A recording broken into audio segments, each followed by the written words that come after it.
guys, as always, thanks for stopping by. Some 2A news, plus is Bloomberg trying to turn Texas? Let's talk about that. Today's episode is brought to you by you Patriots. I appreciate all the emails and the encouragement. Love hearing from you Patriots, and thanks for all of those thumbs up. Every single like is a help, so thanks. Okay, 3 quick ones, and then we're going to talk about Bloomberg. First, the question is, does the current pandemic put a halt on your rights? Well, we've talked a lot ad nauseum with relation to gun rights and gun stores and ammo. But what about your day-to-day rights? Can the government tell us not to assemble? It's in the First Amendment, and last I checked, we ain't living in Nazi Germany. This coming Sunday is Resurrection Sunday, or Easter, some call it. It's an important day for Christians nationwide and worldwide. There's a lot going on this week in different states where Christians are going to be assembling. Some not, but some are.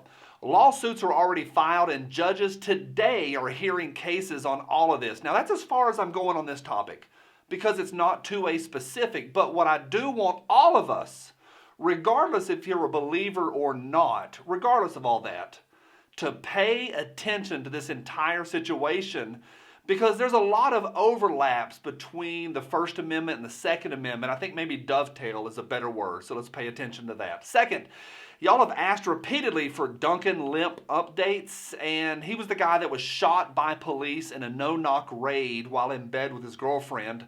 I covered it nearly a month ago. Now, since that story broke, the Montgomery County, Maryland police have updated their version of the events multiple times, and they've exonerated themselves shockingly. But the police story is still in contradiction to eyewitnesses. Now, I know if y'all are like me, you want more information and the full story. But what we know as of today, a month later, is still thin. Now, I've dug around, I've done my homework. What I haven't told y'all is that I talked to Lemp's next door neighbor, and from what I gather, the police were given an anonymous call that Lemp had firearms and wasn't supposed to be able to own them because of weed.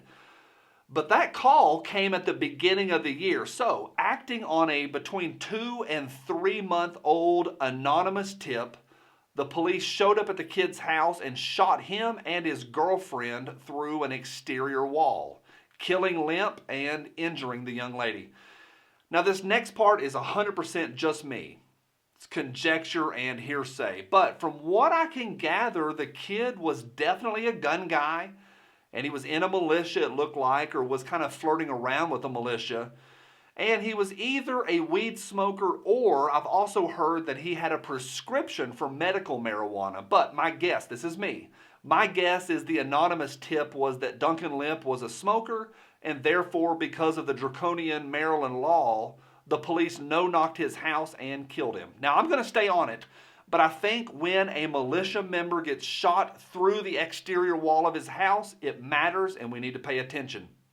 Now, finally, speaking of no-knock raids, there was a young woman in Kentucky that was killed. She's an EMT, and she was killed by police in Louisville, Kentucky, in a no-knock raid on her house. 26-year-old Breonna Taylor was killed while in bed. An eyewitness who was also shot said the police, now this is the eyewitness that said that the police no-knocked their home, and he had no idea who was coming through the door, so he fired his legally owned gun, and the police shot them both. Both were shot, but Miss Taylor, the EMT, was killed. Now, the police say they did identify themselves. They were not wearing body cameras, so there's no footage. What we do know is the guy that the police were actually looking for in the warrant did not live at that house and had no connection to Miss Taylor. Wrong address. So what's the real story here? Honestly, I have no idea. I don't know. But the situation, all of this aside, I'm not a fan of no-knock raids in the middle of the night in most situations. Overall, not a fan. And anything that even sniffs of a police state, I don't like. All right, let's move all that aside. Let's talk about Bloomberg. Inarguably, the little fella did a number on Virginia. It's big. But I think the one big example that kind of highlights how he thinks, he thinks long term, is he literally moved a guy in from New Jersey and spent years getting things in order for him to win at the Virginia state level, which he did in 2019. We've talked about that. Fast forward to 2020, when Bloomberg wrapped up his disastrous presidential bid a few weeks ago, the little fella said publicly that his focus was going to be on the battleground states, and now Texas is in his sights. Say it ain't so. Michael Bloomberg is using multiple fronts to challenge the seats in the Texas legislature and is trying to flip the state, like Guam, and have another blue wave just like in Virginia. Now, the red margin in the Texas House is already thin. The Republican majority has been ebbing in recent years and is down to just 8 seats headed into the 2020 election. Now, as an aside, y'all know, I do feel like I need to say this. Y'all know I'm not of the mindset at all that Democrats bad and all Republicans good. No, not at all. But I do think it's kind of easy, the blue-red thing. It's just a quick and easy way to discuss this stuff. I do feel like I need to give out that caveat. Now, overall, it's not magic. You don't just walk into a state and show them your bank statement and say, I'm Bloomberg, I'm a billionaire, and then you get those seats. No, those folks work on a lot of different fronts, a lot of different organizations, and they are organized. Of course, the big one is Everytown for Gun Safety, which should be renamed to Everytown Gets a Steady Stream of Propaganda and Misinformation about gun safety.